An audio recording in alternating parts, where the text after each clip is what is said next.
The night was alive. A low fog, thick and unsettling, rolled in. It swallowed the town whole. I sat by the window. The wind howled like a mournful dog. My skin prickled with a strange energy. Something felt off. The air was heavy. It pressed down, stealing my breath. A shiver ran down my spine. I tried to ignore it. I closed my eyes, seeking solace. But the unease remained. It was a primal instinct. Danger lurked. I could feel it. I told myself it was nerves, just the wind and the fog playing tricks. But deep down I knew better. This was different. This was real. I paced the floor, restless and ill at ease. Sleep was impossible. The fear was a living thing. It pulsed in my veins. I decided to go for a walk, clear my head. The night called me. Against my better judgment, I went. The fog clung to me. It was cold and damp. Each step was heavy. The silence was unnerving, broken only by my own heartbeat. I could hear it in my ears. Thump, thump, thump. A chill snaked down my spine. Why did I come here? The trees loomed, twisted shapes in the mist. Their branches clawed at the sky. I walked on. Each step took me deeper, deeper into the fog, deeper into the unknown. A twig snapped underfoot. The sound was sharp. It echoed in the stillness. My heart pounded in my chest. My breath caught in my throat. I stopped, listened. The silence pressed in again, heavy and absolute. I felt exposed, vulnerable, like prey. I was being watched. The hairs on the back of my neck stood on end. Something moved in the fog, a flicker of movement, just a glimpse. But it was enough. My blood ran cold. I wasn't alone. The hair on my arm stood on end. A low growl rumbled through the night, deep and guttural. It sent a tremor through me. Panic welled up inside me. I wanted to run, but my feet felt rooted to the spot, paralyzed by fear. The growl came again, closer this time. My eyes darted around, trying to pierce the fog, to see what lurked within, but the mist hid it well. Two eyes materialized from the fog. They glowed with an eerie yellow light, like a predator stalking its prey. My breath hitched, my heart hammered against my ribs. A low growl resonated from the creature. It was closer now.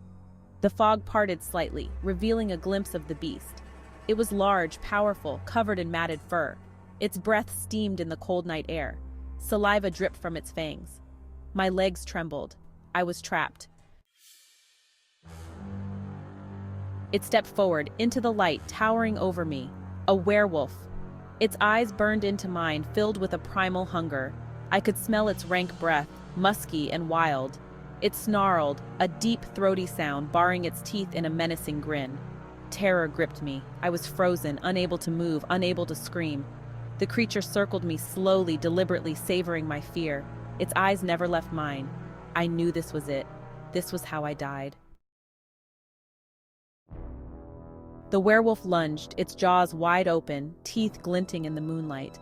I closed my eyes, braced for the impact, the searing pain. It never came. Instead, I felt a pressure, crushing, unbearable pressure on my shoulder. I opened my eyes. The werewolf's teeth were sunk deep into my flesh. I could feel its hot breath on my skin. The taste of blood filled my mouth. My blood. It held me there, suspended in a moment of agonizing pain. The pain exploded. It ripped through me like fire. I screamed, a raw, primal scream, born of terror and agony. The werewolf released me. I crumpled to the ground, clutching my shoulder. Sobs racked my body.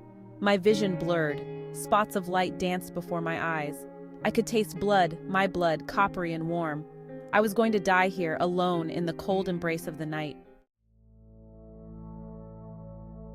A low growl rumbled above me. I looked up. The werewolf stood there, watching me. Its eyes still burned with that eerie yellow light, but something was different. Curiosity? Recognition? I felt a strange pull towards it, a connection. It was impossible, insane, yet there it was, unmistakable. Something was changing within me, a shift, a darkness spreading through my veins. The werewolf turned and melted back into the fog, vanishing as quickly as it had appeared, leaving me alone with the echo of its growl and the searing pain in my shoulder. I lay there for what felt like an eternity, until the pain dulled to a throbbing ache. I pushed myself to my feet. My body ached. Every muscle screamed in protest. I stumbled back the way I came, towards the town, towards the light. My mind raced, trying to make sense of what had happened, of what I had become. The bite on my shoulder throbbed, a constant reminder of that night, of the terror, of the strange connection I felt with the beast. I hid the scar, a secret shame, a mark of something monstrous. The world seemed different now, sharper, wilder. The scent of blood, once repulsive, now held a strange allure. I fought against it, against the darkness that gnawed at the edges of my mind. But it was always there, lurking beneath the surface, waiting. The fog that night had lifted, revealing a world I never knew existed. A world of shadows and secrets, of creatures that lurked in the night. I was a part of that world now, whether I liked it or not. The bite had changed me, marked me. I felt it most strongly under the light of the full moon, a restlessness, an energy thrumming beneath my skin, a hunger I couldn't explain. And with it, a growing fear, a fear of what I was becoming, of what I might do. The night of the bite was just the beginning, the first chapter in a story still being written, a story of fear and transformation, of darkness and light. I didn't choose this path, but it was mine now, and I would walk it. I would face the shadows, confront the beast within, and pray I could retain enough of my humanity to survive the night. The world of the supernatural had opened its arms to me, and I was falling into its embrace.